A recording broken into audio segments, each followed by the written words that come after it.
હોળીનો તહેવાર છે ને હોળીના તહેવારની અંદર જેમાં અલગ અલગ અત્યારે રંગ છે એવા જ રંગ અત્યારે દેશમાં પણ જોવા મળી રહ્યા છે ને એમાંથી એક છે રાજનીતિનો રંગ. અને આ રાજનીતિના રંગની વાત જ્યારે આવે તો નેતાઓ યાદ આવે, ઉમેદવારો યાદ આવે, અને જ્યારે રાજકોટની ધરતી પર હોઈએ ત્યારે ફક્ત એક જ નામ યાદ આવે. સ્વાભાવિક છે, પરસોત્તમભાઈ રૂપાલા આજે આપણી સાથે આપણા કાર્યક્રમ સિંહાસનમાં છે અને હોળીનો તહેવાર છે તો થોડીક હળવાશની પળો. સાહેબ, પહેલાં તો હું એક થોડુંક તિલક આપને હોળીનું લગાડી દઉં અને પછી રામ રામ રામ રામ રામ રામ રામ રામ રામ રામ રામ રામ. અને ધનસુખભાઈ છે, રામભાઈને રામભાઈ લગાડો. છે, હા. આપણે ફળદુ સાહેબને લગાડો. હા, અમારા વડીલ છે, ફળદુ સાહેબને લગાડ. ભૂદેવ, તું તારે તમ તો ચોખા લઈને આમ નીકળવું છે. હા સાહેબ વાહ વાહ વાહ વાહ. સાહેબ ને એક જ કલર આવી ગયો. હેપી હોલી. કપોડા જેવું કરો. બાપુ કરો પછી ચલો બીજે કે નથી કરવાનું ખાલી. ઓકે, રામ રામ રામ રામ રામ. વાહ. ભાઈ આવું લીલું કોને કેમ યાર.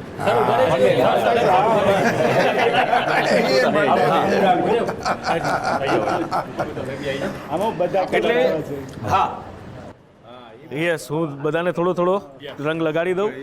યસ, ધનસુખભાઈ રામ રામ નો રામ રામ, રામભાઈ રામભાઈ ને રામ રામ, રામ રામ. સાહેબ ને એક ફરી નાનકડો તિલક. રામ રામ રામ રામ. તમને અને આખી સંદેશની ટીમને હાજી સાહેબ, ખૂબ ખૂબ શુભકામના હોલી. ખૂબ ખૂબ આપને પણ શુભકામનાઓ. રાજુભાઈ, અને અમારો સંદેશો ખૂબ ખૂબ શુભકામનાઓ. અને હવે આ જે કાર્યક્રમની આપણે શરૂઆત કરવી છે, જે વાત કરવી છે આજે, એ ફક્ત પોલિટિકલ વાત નથી કરવી. એટલે રૂપાલા સાહેબને વિનંતી કરું કે સાહેબ આપણે અહીંયા ખુરશી પર બેસીએ અને ચર્ચાની આપણે શરૂઆત કરીએ. એટલે રૂપાલાજી, આ હોળીની મજા તો જુદી છે, પણ સૌથી પહેલાં એક વાત તમને કહેવી છે.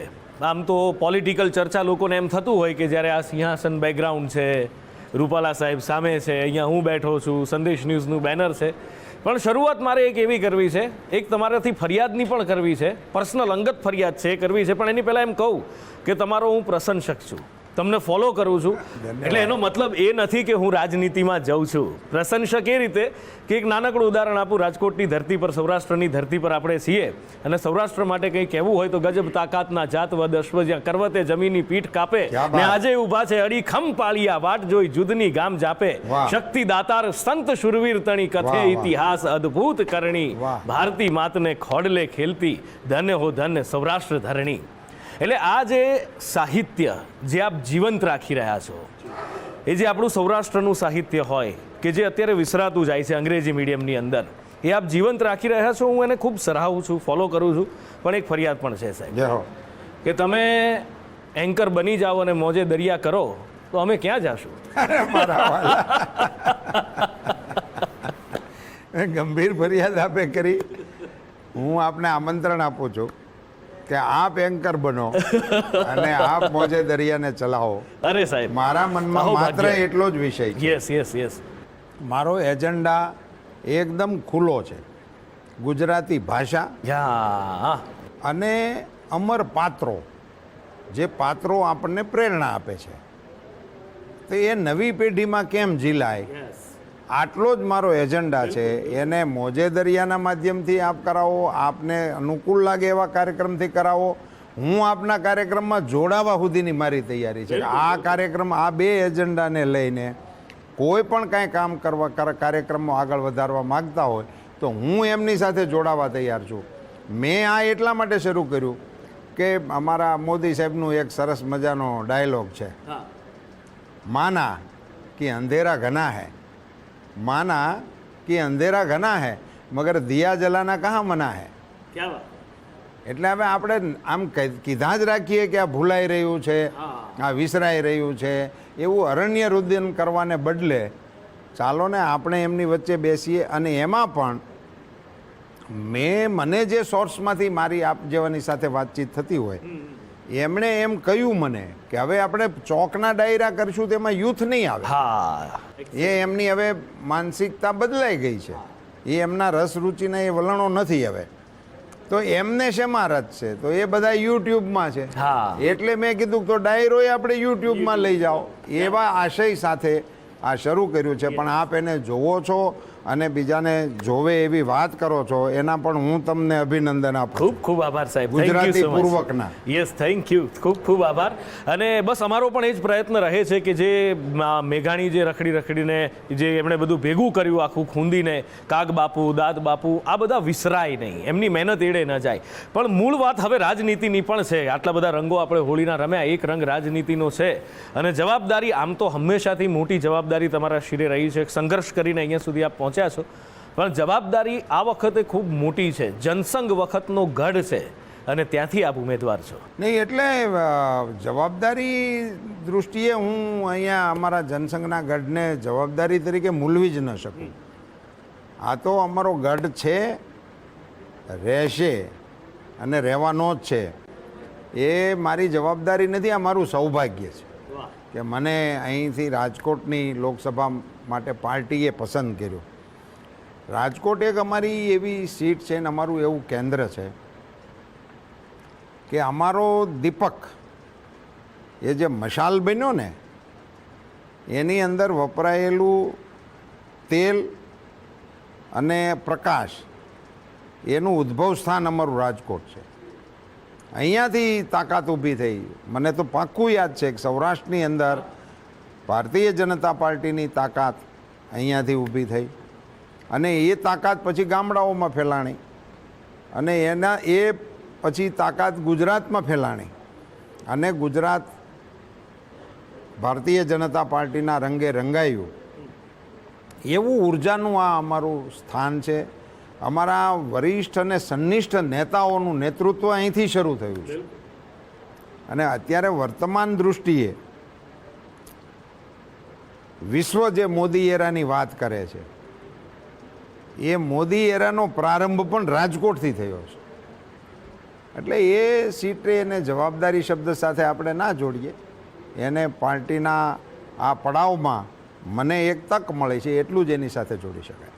બિલકુલ, એક તક મળી છે એ વાત 100%ની સાચી. આપે છે ભૂતકાળ પણ ગણાવ્યો છે, વરિષ્ઠ નેતાઓની વાત પણ કરી અને ઓફકોર્સ રાજકોટ સીટનું ભારતીય જનતા પાર્ટી માટે જે મહત્ત્વ રહ્યું છે એ તો છે જ. પણ આ વખતે જ્યારે આપ અહીંથી ઉમેદવાર જાહેર થયા છો અને મોહનભાઈની એક વાત ખૂબ ચર્ચાના ચકડોળે ચડી હતી, એટલે થયું કે આજે એકવાર તમે સામે છો તો એ પૂછી જ લઉં કે મોટા દીકરા પાસેથી લઈને નાના દીકરાને રમકડું આપી દીધું. આમ તો સેન્સ ઓફ હ્યુમરમાં તમારો કોઈ હાથ પકડી શકે એમ નથી, પણ કટાક્ષમાં કદાચ મોહનભાઈ ઘણું બધું કહી ગયા.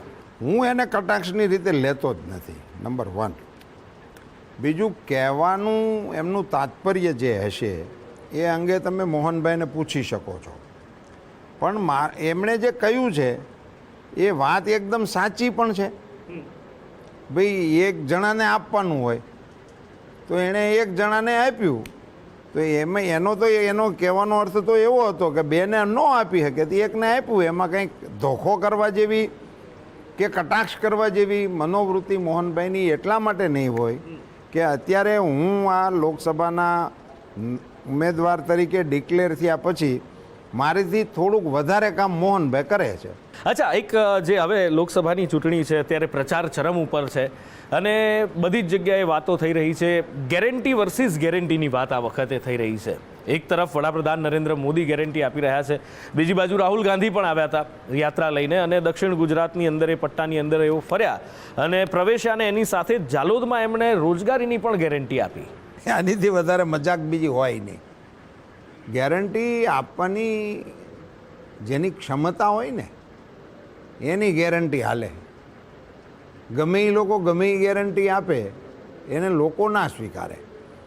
કોંગ્રેસની આટલા વર્ષોની એમની રાજનીતિમાં એમણે કઈ ગેરંટી આપી અને એ ગેરંટી એમણે પાળી એવું હજી સુધી ક્યાંય સાંભળવામાં નથી, એવું લોકોના ધ્યાનમાં નથી. એવું અમે વિરોધ પક્ષમાં ઘણા લાંબા સમય સુધી કામ કર્યું. અમે ગુજરાતમાંય કોંગ્રેસની સરકારો જોઈ છે, ભારત સરકાર તો હમણાં આપણે આવ્યા ત્યાં સુધી એની હતી. એમાં કોઈ ગેરંટીઓ એમને આપવાનું, ગેરંટી તો વાત અલગ છે સાહેબ. જે લોકોને કીધું હોય ને એવું કર્યું હોય એ મોદી સાહેબ આવ્યા કેડે વાત શરૂ થઈ છે કે આ કે એવું કરે એ મોદી સાહેબ પછી શરૂ થયું છે.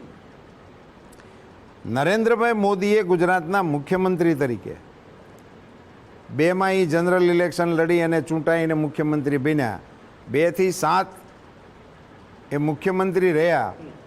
એ વખતે એમણે પહેલી વખત ભારતીય જનતા પાર્ટીના આગેવાનોને એવું કહ્યું હતું, મને સ્મરણ છે કે આ વખતે આપણી સરકારે જે કામો કર્યા છે એ લોકોની વચ્ચે જઈને કહો અને લોકોને કહો કે અમારી સરકારે આવા કામ કર્યા છે, એના સમર્થનમાં તમે મત આપો. એટલે પરફોર્મન્સના આધારે મત માગવાનું. અને એને સાહેબે શબ્દ પ્રયોગ એ વખતે વિકાસનો કર્યો હતો. અને વિકાસ શબ્દ પહેલો વહેલો રાજકીય મંચની ઉપર લાવવાનું શ્રેય હું નરેન્દ્રભાઈ મોદીને આપું છું. ત્યાર પછી દેશમાં વિકાસ સેન્ટ્રલમાં આવ્યો અને એની સ્પર્ધા પણ થઈ. એટલે ત્યાં સુધી સ્પર્ધા થઈ કે પંજાબના મુખ્યમંત્રીશ્રીએ એના ચૂંટણી પ્રવાસની અંદર એવું બોલ્યા હતા કે તમે લોકો મને મત આપો તો હું પંજાબને ગુજરાત જેવું બનાવીશ. એ ત્યારથી શરૂ થયું. પછી એની અપોઝમાં પણ થયું હતું, વિકાસ ગાંડો થઈ ગયો છે. કારણ કે પછી તો આ લોકો પાસે આની સિવાય કહેવાનું કશું હતું જ નહીં. આજે પણ કોંગ્રેસની પાસે પોતાની કોઈ કહેવા જેવી ચીજ એ લોકો કહેતા હોય એવું અમારે ધ્યાનમાં છે જ નહીં.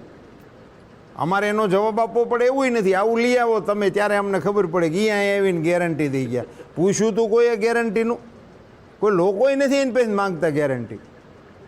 એટલે એમાં જલારામની જગ્યાવાળા હોય ને એ એમ કે ને કુંભની અંદર અમારે ભંડારો કરવો છે તો એને લોકો શ્રદ્ધાથી સાંભળે ને લોકો માને તો ભંડારામાં જવાય. પણ હવે અહીંયા પાણીપુરી ઉધાર કોઈ ન દેતા હોય એ ભંડારાની ગેરંટી આપે તો કોઈ સાંભળે? અચ્છા, એક બીજી વાત શક્તિની અત્યારે ચાલી છે કે શક્તિ સામે અમે લડી રહ્યા છીએ એમ વાત થઈ રહી છે રાહુલ ગાંધીના અત્યારના જે નિવેદનની અંદર. અને વડાપ્રધાન મોદીએ પણ એનો જબરજસ્ત જવાબ આપ્યો છે. શક્તિ વર્સિસ શક્તિનો જંગ અત્યારે ચાલી રહ્યો છે. તમે આ વર્સિસવાળું લાવો છો ને એ થોડીક ઉતાવળ કરો છો. અચ્છા, શક્તિ વર્સિસ કોઈ હોય જ ન શકે. આ દેશ શક્તિનો ઉપાસક દેશ છે. અમારો તો આ પ્રદેશ 9 લાખ લોબડિયાળીનો પ્રદેશ છે. અહીં તો માતાજીના જય જયકાર હાલે છે. અહીંયા તો અમારે નવગણને ભાલે વરુડી બેઠી હતી અને સિંધની ધરતી ઉપરથી જાહલને પાછી લઈ આવ્યા હતા. તેથી માતાજીએ કીધું હતું તારા આગલા ડાબે પાણીના છબછબિયા થતા હોય અને વાંહલે ડાબે ખેપટ ઉડતી હોય તો માનજે વરુડી તારે ભાલે છે. ભાવનગર સ્ટેટને ભાલે માતાજી બે હતા, રાજપરાવાળી. એ આ પ્રદેશ છે, શક્તિઓનો પ્રદેશ છે, જગદંબાઓનો પ્રદેશ છે. તો જેણે જન્મીને ક્યાંય જાણ્યું નથી કે માતાજી શું કહેવાય, શક્તિ શું કહેવાય, એવા લોકોએ શક્તિ વિશે ન બોલવું જોઈએ. ચૂંટણીઓ આજે છે ને કાલે વહી જશે. આ દેશ શક્તિઓનો દેશ છે. એટલે માપે રહે તો સારી વાત છે.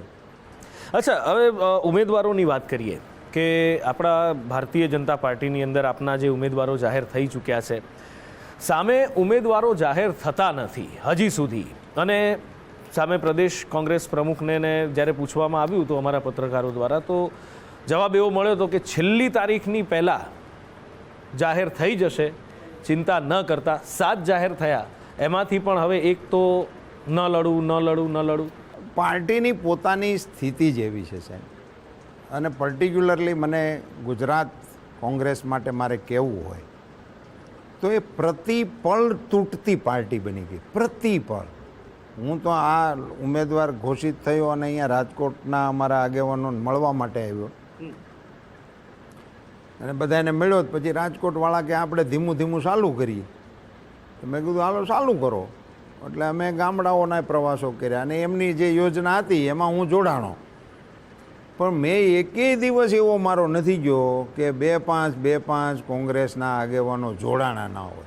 કે તમે કલ્પના કરો હવે ને આટલી ડેઈલીનું થોડું હોય. એક દી આવે તો પછી જિલ્લાવાળા ભેગા થઈને હમું કરીને બંધ તો કરી શકે ને. આ તમે કહો આ મને લાગે મતદાન દેતી કોઈ ન જોડાય તો સારું. એટલે જોડાય છે કે લાવવામાં આવે છે? કારણ કે એ લોકો એવું કહે છે કે ભાજપને એવું શું ખૂટે છે તો હજી અમારામાંથી લઈ જાય છે. અમારે કાંઈ ખૂટતું નથી માતાજીની દયાથી.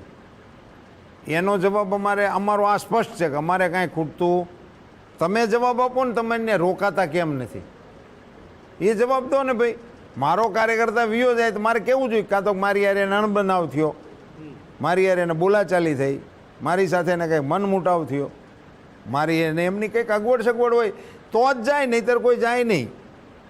છોકરી ઘરેથી ભાગી જાય તો કાં તો ઘરમાં કંકાસ હોય, કોકે ડારો ડફારો દીધો હોય, દુઃખ લગાડ્યું હોય તો થાય ને, કાં ક્યાંક બીજાની યારે પ્રેમ થયો હોય. આ બે જ કારણ આવે, ત્રીજા કોઈ કારણો આવતા નથી. અહીંયા એક જ કારણ લાગુ પડે છે કે એને અમારી યારે પ્રેમ થયો. હવે વાત કરીએ વિકાસની, વાત કરીએ યોજનાઓની. ઘણી બધી યોજનાઓ એવી છે કે જેના મુદ્દા ઉપર અત્યારે પ્રચાર થઈ રહ્યા છે. એ યોજનાઓ ધરાતલ સુધી પહોંચી અને લોકોનો વિકાસ થયો. જ્યારે આપ કેન્દ્રીય મંત્રી પણ છો, તો આપ જ્યારે ગુજરાતની અંદર આવો છો, આપણે ગુજરાત 26 બેઠકની વાત કરીએ, ગુજરાત પ્રદેશની અત્યારે વાત કરીએ, તો એનો અમલ થતાં કેવી રીતે જુઓ છો? કયા સ્તર ઉપર એને જુઓ છો? સાહેબ, ગુજરાતના વિકાસની અને ભારતીય જનતા પાર્ટીની, રાજ્યની સરકારોની અને ભારત સરકારોની યોજનાઓનો અસર જમીન ઉપર કેવી થઈ છે, હું તો એમ કહું છું કે તમારી જેવા મીડિયા હાઉસે ચૂંટણી સિવાય પણ આનો સર્વે કરી અને એ સંબંધે લોક જાગૃતિ માટે આ વિષય મૂકવાની આવશ્યકતા છે. હું તમને એક બે ઉદાહરણ આપું. 2014 મોદી સાહેબ વડાપ્રધાન બન્યા. આપ 14 પહેલાંના આખા રાજ્યના ગમે તે ગામના સરપંચને મળીને પૂછી જુઓ કે એમને ભારત સરકારમાંથી શું મળ્યું હતું, તો તમને 99% સરપંચો એવું કહે કે અમારે ભારત સરકારને કોઈ સંબંધ નહોતો. ભારત સરકારની કોઈ યોજનાઓ અંગે ગામડાવાળાને તો એવો વિષય વિચારે નહોતો આવતો કે ભાઈ ભારત સરકાર અરે આપણું કાંઈ સીધું કનેક્શન હોય. એમાં અડધા પડધા તો ટીડીઓ સુધી માંડ જતા, તાલુકા પંચાયત સુધી જ. અને જિલ્લામાં વળી એના સરપંચ હોશિયાર હોય, થોડાક સક્રિય હોય, ધારાસભ્યો સક્રિય હોય, તો જિલ્લા અને MP, MLA અને રાજ્ય સરકારની જ વાતો, હું પણ ગામડાની અંદર અમારી રાજ્ય સરકારની જ વાતો કરતા. અમે કેન્દ્ર સરકારની કોઈ સમીક્ષાની કે એવી કોઈ વાતો અમે જ નહોતા કરતા. અમે આપણી મારી તમે 90, 95ની એની પછીની 14 પહેલાંની મારી ચૂંટણીના ભાષણો સાંભળો તો મારામાં કેન્દ્ર સરકારની અમે ટીકાઈ ન કરતા. અમે ખાલી કેન્દ્ર સરકારની હું ટીકા કરતો, નર્મદાની મંજૂરી નહોતા દેતા એની. હવે આપણા રાજ્યની આવી જરૂરતની ચીજ છે, આ લોકો પરમિશન નથી આપતા, એને હું વખોડતો હતો. એ સિવાયની મેં કોઈ દી એવું નહોતું કીધું ભાઈ અમારી પંચાયતને કેન્દ્રની સરકારે કાંઈ મદદ નથી કરી. એટલે એ વિચાર જ નહોતો આવતો, વિચાર જ નહોતો. આ નરેન્દ્રભાઈ મોદી સાહેબનું મોડેલ છે સાહેબ, કે ભારત સરકારમાંથી પંચાયતના એકાઉન્ટની અંદર સીધા પૈસા આવે છે. લોકતંત્રનું પહેલું એકમ એ પંચાયત છે. લોકતંત્રનો પહેલો પ્રતિનિધિ એ સરપંચ છે. સાહેબ, એને પૈસાય કોઈ નહોતું આપતું ને અધિકારે કોઈ નહોતું આપતું. એક ટ્રેક્ટર માટી નાખવી હોય ને ગામમાં તો મેં સરપંચોને, ધારાસભ્યોની વાહે આગળ પાછળ ફરતા ભેળ્યા છે. અને કશી એમની પાસે આવકનું કોઈ સ્ત્રોત જ નહોતું. એટલે મોટા ભાગે તો ગામડાઓમાં અમુક વર્ષો પહેલાં સરપંચ પરાયણે બનાવવા પડતા હતા કે ભાઈ ગામનું છે તો કોકે તો કરવું પડે ને, તમે થાવ, એવી રીતે નિભાવતા હતા. આજે મારી એક સભામાં 3 લાખ રૂપિયાથી શરૂ કરીને એક સભાનું ગામનું નામ હું અત્યારે મિસ કરું છું, પણ એમણે મને કહ્યું હતું કે મને અમારા ગામમાં 1,60,60,00,000 રૂપિયા આવ્યા ભારત સરકારના. અને બીજી એમાં સૌથી મહત્ત્વની વાત તો એ છે કે એ રૂપિયા મેળવવા માટે એણે કશું જ કરવાનું નહીં. મતલબ કશું જ શબ્દની નીચે, હું તો આમાં મારે કહેવાય કે નહીં, મને થોડુંક અઘરું લાગે છે, પણ કોઈના લોદર નહીં તોડવાના. બોલો, અરજી નહીં કરવાની. આવું તમે કોઈ દિવસ વિચાર્યું હતું કે આપણે અરજી ન કરીએ? આપણી ગુજરાતીમાં તો કહેવત હતી કે મોહાળ જમવાનું માં પીરહેણે, તો કાંઈ આપણે જરૂર પડે નહીં. પણ ગુજરાતીમાં જ હતી કહેવત કે માં પણ માગ્યા વગર માય આપે નહીં, એવી કહેવત છે ને. માગ્યા વગર આપે ને એનું નામ નરેન્દ્ર મોદી છે. આ માગ્યું નથી કોઈએ, વ્યવસ્થાની દૃષ્ટિએ પણ માગવાની આવશ્યકતા નથી. એમ નમ જ એના એકાઉન્ટમાં એનો જે અધિકાર મોદી સાહેબે આપ્યો, તો એ અધિકારની પૂર્તતા પણ મોદી સાહેબ કરાવે છે. રાજીવ ગાંધી સાહેબ વડાપ્રધાન હતા ત્યારે એમનું વડાપ્રધાન તરીકેનું નિવેદન હતું. મને કોઈકે કાલે કરેક્ટ કર્યો હતો કે જામનગરની અંદર એ નિવેદન એમણે આપેલું આપણા સૌરાષ્ટ્રમાં તેઓ જામનગર કોઈ ચૂંટણી સભામાં આવ્યા હતા ને જ બોલ્યા હતા. એમણે એમ કીધું હતું કે હું દિલ્હીથી રૂપિયો મોકલું છું પણ આપણી કમનસીબી છે કે તમારા ગામમાં આવતા આવતા એ 15 પૈસા થઈ જાય છે. એ વિધાન કોંગ્રેસના વડાપ્રધાનનું હતું. એમના પછી પણ કોંગ્રેસના અર્થશાસ્ત્રના માહિર એવા મનમોહનસિંહજીને વડાપ્રધાન બનવાનો અવસર પણ મળ્યો ને 10 વર્ષ સુધી તેઓ રહ્યા વડાપ્રધાન તરીકે. પણ એના પૂર્વસૂરી રાજીવ ગાંધીજીની સમસ્યા અને એનો પ્રશ્ન એનો ઉકેલ નહીં લાવી શક્યા. હું ઘણી વખત આપણી જાહેર સભાઓમાં કોંગ્રેસના આગેવાનોને અપીલ કરું છું કે તમે કમસે કમ એક વખત તમારી એક્ઝિક્યુટિવની મિટિંગ બોલાવીને નરેન્દ્રભાઈનો આભાર તો માનો કે તમારા વડાપ્રધાનની સમસ્યાનું સમાધાન મારા વડાપ્રધાને કરી દીધું. એ રૂપિયો સાહેબ દિલ્હીથી નીકળે એ સીધો પંચાયતની અંદર આવે, એમાંથી એક પૈસો નથી ઓછો થતો. સિંગલ પાય ત્યાંથી જે ડિપોઝિટ થાય સીધી એના એકાઉન્ટમાં આવે, કોઈ દલાલ નહીં, કોઈ વચેટીઓ નહીં. સાહેબ આઝાદી પછી હું એમ માનું છું કે ગ્રામીણ અર્થતંત્ર અને ગ્રામીણ વિકાસ સંદર્ભે આ નરેન્દ્રભાઈ મોદીનું સૌથી મોટું કોન્ટ્રીબ્યુશન હોય તો એમણે પંચાયતોને સશક્ત કરી, સરપંચોને અધિકાર આપ્યા, સરપંચોને એ પણ અધિકાર આપ્યા કે હવે તમારા ગામની યોજના કરવાનો અધિકાર પણ તમને, તમે નક્કી કરો કઈ શેરીમાં શું કરવાનું છે, તમારા ગામમાં પાણી માટે શું કરવાનું છે, તમારા ગામમાં સ્વચ્છતા માટે શું કરવાનું છે. એના અધિકાર અને પૈસા બેય મોદી સાહેબે પહેલી વખત આઝાદી પછી આ પહેલા એકમને કરવા માટેનો કર્યો ને એ હવે અમને નીચે બહુ સ્પષ્ટપણે દેખાય છે.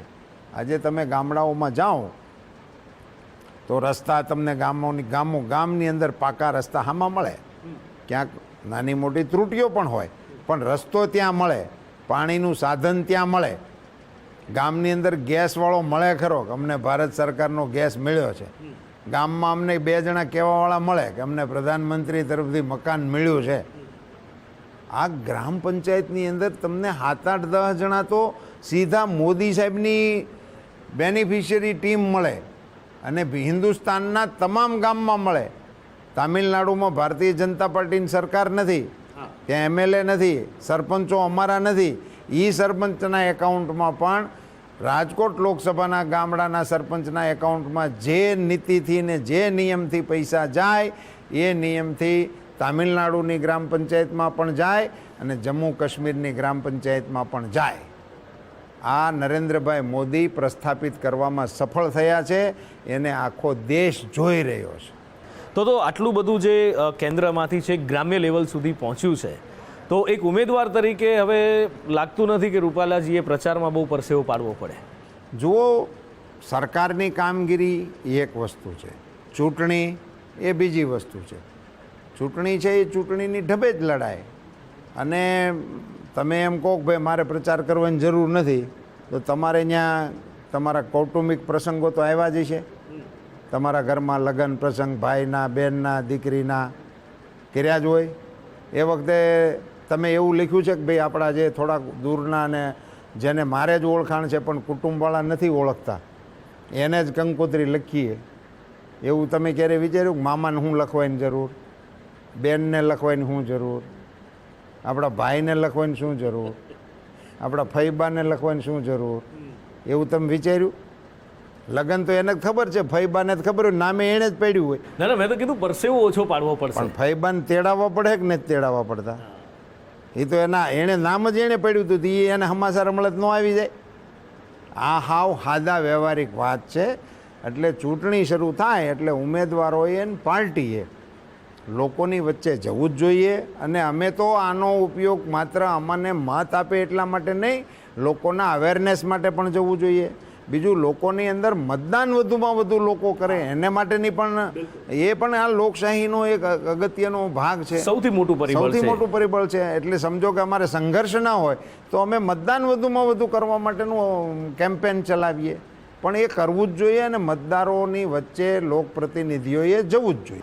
જે આપણે શરૂઆતમાં આપણે જે વાત કરી કે મોજે દરિયા થકી એક ગુજરાતી ભાષાને જીવંત રાખવા પ્રયત્ન કરો છો. આપ પોતે પણ સાહિત્યના ઊંડા અભ્યાસુ છો. એની સાથે સાથે એક બીજો આપનો રસનો વિષય છે જે મેં આપને જાણ્યા છે. મેં કહ્યું ને કે હું તમને આ ગુજરાતી ભાષા જે જીવંત રાખવા પ્રયત્ન કરો છો એમાં ફોલો કરું છું ને એક વસ્તુ એમાં બીજી મને એ પણ જાણવા મળી કે સંતવાણી પણ આપ ખૂબ જાણો છો, માણો છો.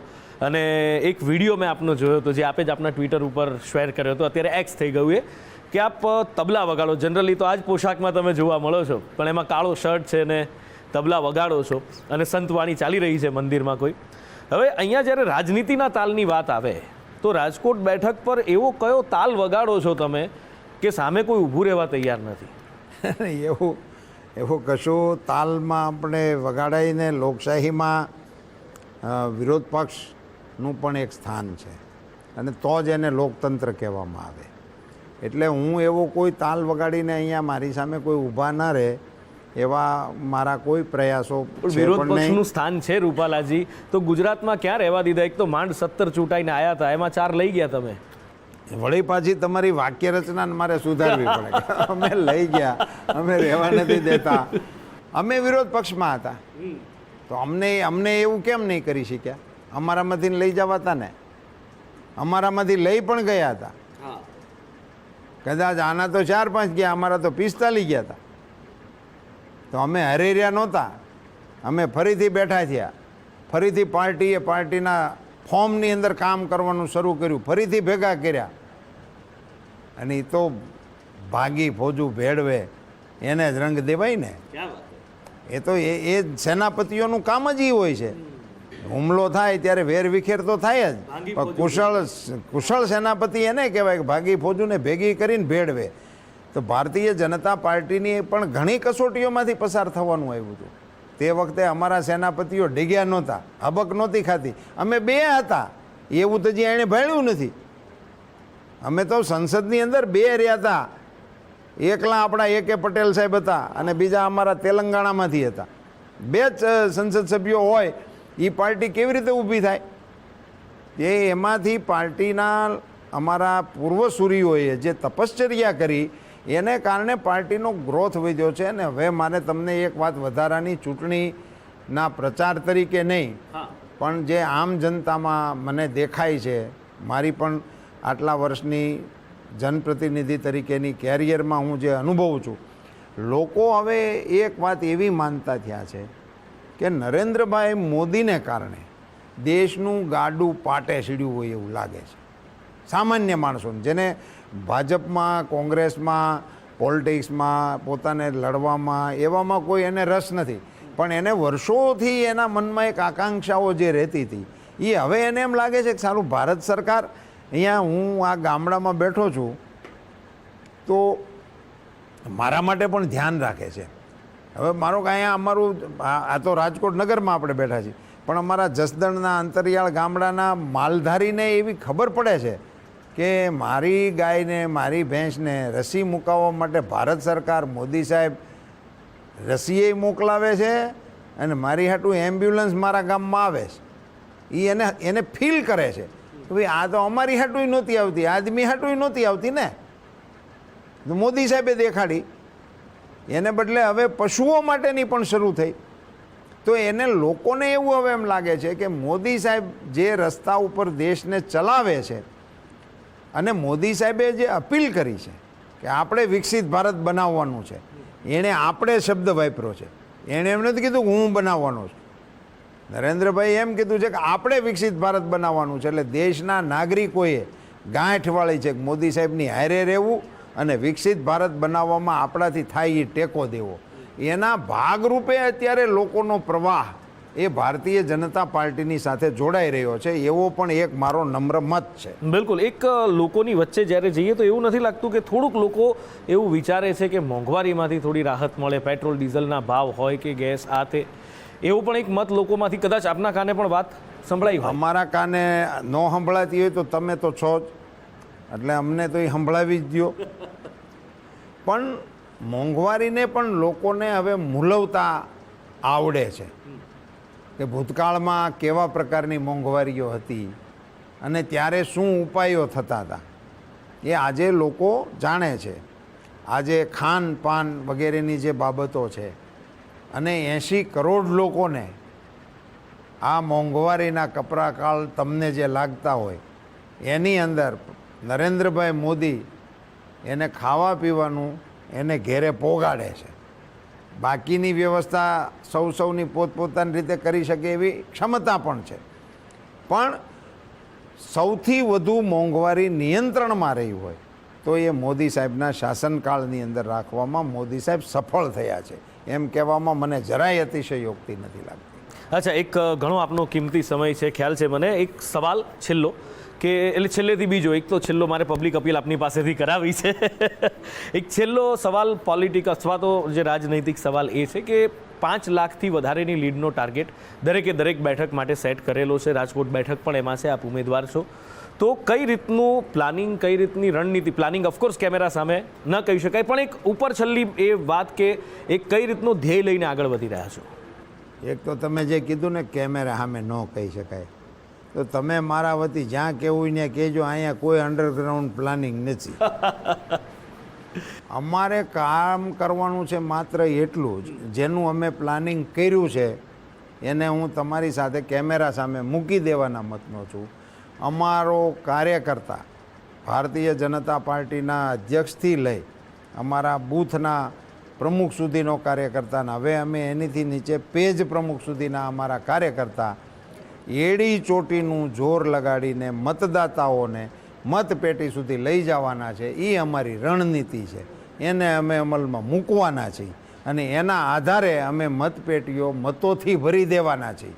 એમાં લોકોની જે ભાવના હશે એ ગણતરીવાળા તમને કહે.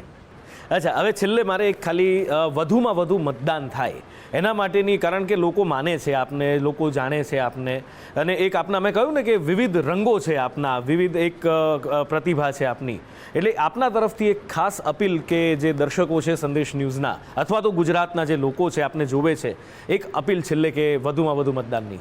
આપના માધ્યમથી ગુજરાતના અને દેશના તમામ મતદારોને મારે વિનંતી કરવી છે કે આપને એમ લાગતું હોય કે નરેન્દ્ર મોદી સાહેબે ભારતનો વટ વિશ્વમાં પાડ્યો છે, આપને એમ લાગતું હોય કે દિલ્હી સરકારના ફળ અમારા પાદર સુધી પહોંચાડવામાં મોદી સાહેબ સફળ થયા છે, આપને એમ લાગતું હોય કે ભારતની સેનાઓનો વટ પાડવાની વ્યવસ્થા નરેન્દ્રભાઈ મોદી સાહેબે કરી છે, આપને એમ લાગતું હોય કે આ દેશના ગરીબોનો ચૂલો બંધ ન થાય એની ખેવના નરેન્દ્રભાઈ મોદીએ કરી છે, આપને લાગતું હોય કે આ દેશના યુવાનોની પીઠ થાબડીને વિશ્વના રંગમંચ ઉપરથી અત્યાર સુધીના ઇતિહાસમાં નહોતા એવા એટલા મેડલ આ દેશના યુવાનો જીતી લાવે એવી વ્યવસ્થા યુવાનો માટે કરી છે, આ બધું જો તમને એમ લાગતું હોય અને દેશની અમારી માતાઓને એમ લાગતું હોય કે નરેન્દ્રભાઈ મોદીએ